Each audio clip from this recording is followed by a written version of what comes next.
ایک غیر مقلد کا چہرہ میں دکھا رہا ہوں، ان کو پہلے آپ سنیں، یہ بڑے پاپولر ہے، مجھے نام بتانے کی ضرورت نہیں. دو ہی آدمی زیادہ مشہور ہوتے، یا تو بہت اچھا ہو یا بہت ہی بگڑا ہوا بدنام آدمی ہو.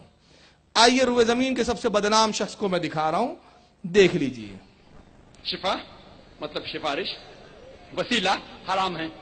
دو آیت میں لکھا ہوا ہے صرف ان کو اجازت ہے جو اللہ تعالیٰ آخرت میں ان کو اجازت دیں گے، وہ محمد صلی اللہ علیہ وسلم آخرت میں. آج کی تاریخ میں ہم محمد صلی اللہ علیہ وسلم سے بھی نہیں مانگ سکتے. باقی لوگ کو تو چھوڑو، سنت اور باقی بابا لوگ کو چھوڑو، محمد صلی اللہ علیہ وسلم کو بھی ماننا ہمارے لیے حرام ہے.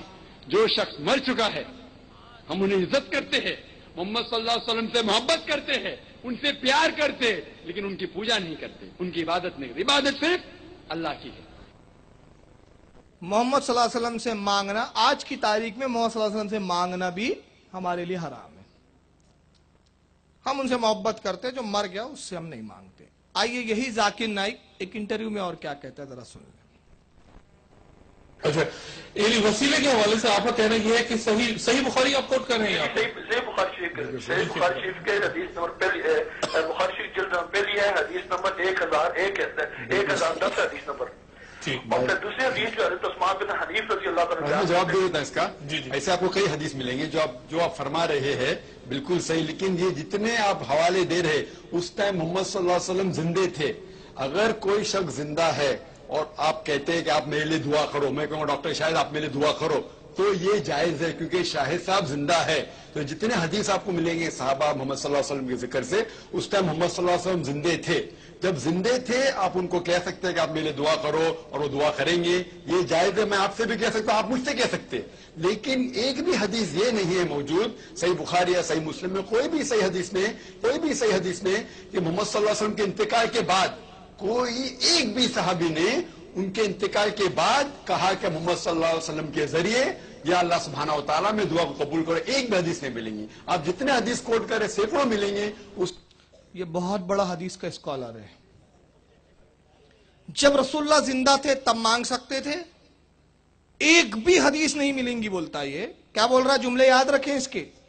ایک بھی حدیث ایسی نہیں ملیں گی کہ رسول اللہ کے وصال کے بعد، آپ کے انتقال کے بعد کسی صحابی نے رسول سے کچھ مانگا ہو. آئیے پہلے میں ایک دلیل دیتا ہوں، اس کے بعد پھر ایک اور نمونے کو دکھاؤں گا آپ کو. اس نے بھی یہی بات کچھ الگ انداز میں کہی. قرآن میں خود اللہ نے اپنے نبی سے مانگنے کا حکم دیا، حدیث نہیں، قرآن میں. پارہ نمبر 5 سورہ نساء آیت 64. پارہ 5 سورہ نساء آیت 64 میں اللہ ارشاد فرماتا ہے وَلَوْ أَنَّهُمْ إِذْ ظَلَمُوا أَنفُسَهُمْ جَاءُوكَ. اے لوگو جب تم اپنی جانوں پر ظلم کرو، تم گناہ کرو، تو میرے محبوب کی بارگاہ میں آ جاؤ. قرآن کہہ رہا ہے میرے نبی کے پاس آؤ. فَاسْتَغْفِرُوا اللَّهَ وَاسْتَغْفَرَ لَهُمُ الرَّسُولُ، اور اللہ سے استغفار کرو، اور اگر میرا رسول بھی تمہارے لئے سفارش کر دے لَوَجَدُوا اللَّهَ تَوَّابًا رَحِيمًا، تو تم اللہ کو بہت زیادہ توبہ قبول کرنے والا پاؤ گے. اللہ کہتا ہے میرے محبوب کے پاس آؤ جب تم گناہ کرو، جانوں پہ اپنے ظلم کرو، تم سے بہت بڑی خطا ہو جائے، تم سے بہت بڑا گناہ سرزد ہو جائے، تو میرے نبی کے پاس آؤ، اور میرے نبی کی بارگاہ میں آ کے کیا کرو، استغفار کرو، توبہ کرو، اور میرا رسول بھی تمہاری سفارش کرے کہ رب قدیر یہ میری بارگاہ میں آیا ہے، مولا اس کو بخش دے، تو میرا محبوب میرا نبی تمہارے لیے ہاتھ اٹھا لے، اپنے تمہاری سفارش کر دے، تمہاری شفاعت کے لیے اپنے ہاتھوں کو بلند کر دے. اللہ فرماتا ہے لَوَجَدُوا اللَّهَ تَوَّابًا رَحِيمًا، تو تم اللہ کو بہت زیادہ توبہ قبول کرنے والا رحمان اور رحیم پاؤں گے. یہ کس نے کہا؟ قرآن نے. مگر آئیے اس آیت کے تعلق سے توصیف الرحمان صاحب کیا کہتے ہیں، پہلے ان کو بھی سن لیں. اسے احساس ہوتا ہے اپنی غلطی پر، وہ آ کر اللہ سے معافی مانگے اور اللہ کے رسول کے پاس آ کر اپنی غلطی کا اقرار کرے. یہ اسی وقت ممکن تھا جب تک رسول اللہ صلی اللہ علیہ وسلم زندہ تھے، جب تک اللہ کے نبی صلی اللہ علیہ وسلم زندہ تھے.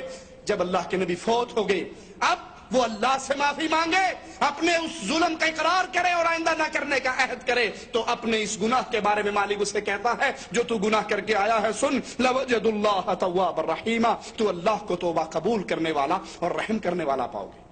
کچھ لوگ اس آیت سے یہ غلط استدلال بھی کرتے ہیں کہ دیکھا جی قرآن پاک میں ہے کہ جب آپ گناہ کر بیٹھو، ظلم کر بیٹھو، تو اللہ کے رسول صلی اللہ علیہ وسلم کے پاس آؤ، تو اب ہم اللہ کے نبی صلی اللہ علیہ وسلم کی قبر پہ جا کر آپ سے معافی کا سوال کرتے ہیں۔ اللہ کے نبی صلی اللہ علیہ وسلم کی قبر پہ کھڑے ہو کر اپنے گناہوں پہ اقرار کرتے ہیں اور پھر کہتے ہیں اللہ کے نبی آپ ہمارے لیے اللہ سے معافی مانگے۔ تو قرآن پاک کی آیت کی نص کیا ہے؟ جاؤک، کہ آپ کے پاس آئے۔ قرآن پاک میں یہ نہیں ہے کہ آپ کی قبر پہ آئے، آپ کے پاس آئے۔ جب تک اللہ کے نبی زندہ رہے، اللہ کے نبی اپنے اصحاب کرام کے لیے اور جن امت کے لوگوں سے گناہ ہوتے رہے ان کے لیے اللہ سے معافی مانگتے رہے، اللہ معاف کرتا رہا۔ یہاں ذکر نبی کے پاس آنے کا ہے، نبی کی قبر پہ آنے کا نہیں۔ 3 باتیں کی انہوں نے، یہ اہل حدیث ہے بھائی۔ پہلی بات کہ جب نبی پاک زندہ تھے تب اللہ نے حکم دیا کہ میرے محبوب کے پاس آ کے توبہ کرو۔ اب رسول اللہ کا وصال ہو گیا، اب نبی کے پاس آنے کا حکم نہیں، اب اللہ سے استغفار کرو، مطلب اب اللہ سے مانگو۔ جب نبی تھے تو پہلے اس وقت اللہ سے نہیں، نبی سے مانگو، یعنی جب تک نبی تھے اللہ نے اپنا پورا ڈپارٹمنٹ رسول کو دے دیا تھا، معاذ اللہ۔ اب رسول کا وصال ہو گیا، ڈپارٹمنٹ واپس ہو گیا، یہ اس کا مطلب یہ ہوا۔ دوسری دلیل کیا تھی؟ قرآن میں آیا جاؤک، آپ کے پاس آئے، یہ نہیں آیا کہ قبر پر جاؤ، قبر پر جاؤ نہیں آیا ہے۔ قرآن میں تو آیا کہ نبی کے پاس جاؤ۔ اب نبی پاک مر گئے، انتقال ہو گیا، چلے گئے، تو اب آپ جا رہے ہیں ان کے پاس، مانگ رہے ہیں ان کے پاس، تو اب نہیں مانگ سکتے۔ میں 2 سوال اس پہ کرنا چاہتا ہوں۔ پہلا سوال، اور میں نے اس سے پہلے آج سے 3 سال پہلے یہ میں سوال نیٹ پہ ڈال چکا ہوں، لیکن ان خبیثوں کا جواب اب تک آیا نہیں ہے، دیکھیں اب کب دیتے ہیں۔ پہلا سوال، قرآن نے کہا کہ جب تم اپنی جانوں پہ ظلم کرو میرے نبی کے پاس آؤ۔ اب یہ کہتے اس آیت پر عمل اس وقت ہی ہو سکتا تھا جب نبی حیات تھے، اب نبی حیات نہیں ہے بظاہر، تو اس آیت پر عمل نہیں ہو سکتا۔ تو پہلا میرا سوال یہ ہے کہ یہ آیت منسوخ ہو گئی ہے، یہ کس آیت نے اس کو منسوخ کیا، اس کا ثبوت دے دو۔ سمجھ میں آ رہی ہے بات؟ ارے بھائی اب اس آیت پہ عمل نہیں ہو سکتا، یہ کس حدیث میں آیا کہ یہ آیت پر عمل نہیں کر سکتے آپ؟ کون سی آیت آئی بعد میں کہ جس نے کہا کہ دیکھو نبی زندہ ہے تب تک مانگنا، نبی کا انتقال ہو جائے اس کے بعد نہیں مانگنا؟ پہلا سوال، تو یہ آیت منسوخ ہے، اس کا ثبوت دو۔ اور دوسرا کہ اب قبر پہ نہیں مانگ سکتے، نبی زندہ تھے تب مانگ سکتے رہے، اس بارے میں تم نے کوئی حدیث پیش ہی نہیں کی کہ جس میں نبی کا جملہ ہو کہ رسول اللہ نے کہا دیکھو جب تک میں زندہ ہوں تو مجھ سے مانگ لیا کرو، میرے مرنے کے بعد میری قبر پر مت آنا۔ یہ حدیث نہیں پیش کی، بلکہ آپ نے اپنا قیاس پیش کیا ہے، تو آپ کے قیاس کو کیوں مانا جائے؟ اور آپ کی دلیل خود ہے کہ آپ خود کہتے ہیں، آپ کا عقیدہ خود ہے کہ پہلا قیاس کرنے والا ابلیس ہے، ہم قیاس کو نہیں مانتے، تو یہ قیاس کر کے آپ خود کیا ہوئے؟ یہ ان کا بدترین عقیدہ ہے کہ نبی مر گئے، مگر ہمارے علماء کا اور ہمارے ائمہ اور صحابہ کا کیا عقیدہ ہے یہ ذرا دیکھیے۔ یہ شفاء السقام فی زیارت خیر الانام، یہ حضرت امام تقی الدین سبکی رضی اللہ تعالیٰ عنہ کی تصنیف ہے، جو بہت بڑے وقت کے امام گزرے ہیں۔ صفحہ نمبر 137 ہے، اس پر انہوں نے اللہ کے رسول کی ایک حدیث لکھی۔ آئیے سرکار اس حدیث میں کیا فرماتے ہیں۔ قال رسول اللہ ان حاتم رضی اللہ تعالیٰ عنہ قال، کہتے حضرت حاتم رضی اللہ تعالیٰ عنہ روایت کرتے ہوئے کہتے ہیں قال رسول اللہ صلی اللہ علیہ وسلم، اللہ کے نبی نے ارشاد فرمایا من زرانی بعد موتی فکأنما زرانی فی حیاتی، جس نے میرے وصال کے بعد، مرنے کے بعد میری قبر کی زیارت کی، اس نے میری زندگی میں میری زیارت کی۔ نبی تو کہہ رہے ہیں کہ زیارت جیسے زندگی میں ہے میری حیات میں، ویسے اگر میرے موت کے بعد بھی اس نے مجھے دیکھا، موت کے بعد بھی اگر اس نے میری قبر کی زیارت کی، تو گویا اس نے میری حیات ہی میں میری زیارت کی۔ یہ میں نے شفاء السقام سے حدیث نقل کی، بیان کی، اور اسی حدیث کو امام دارقطنی نے بھی اپنی سنن کے اندر جلد نمبر 2 صفحہ 274 حدیث نمبر 192،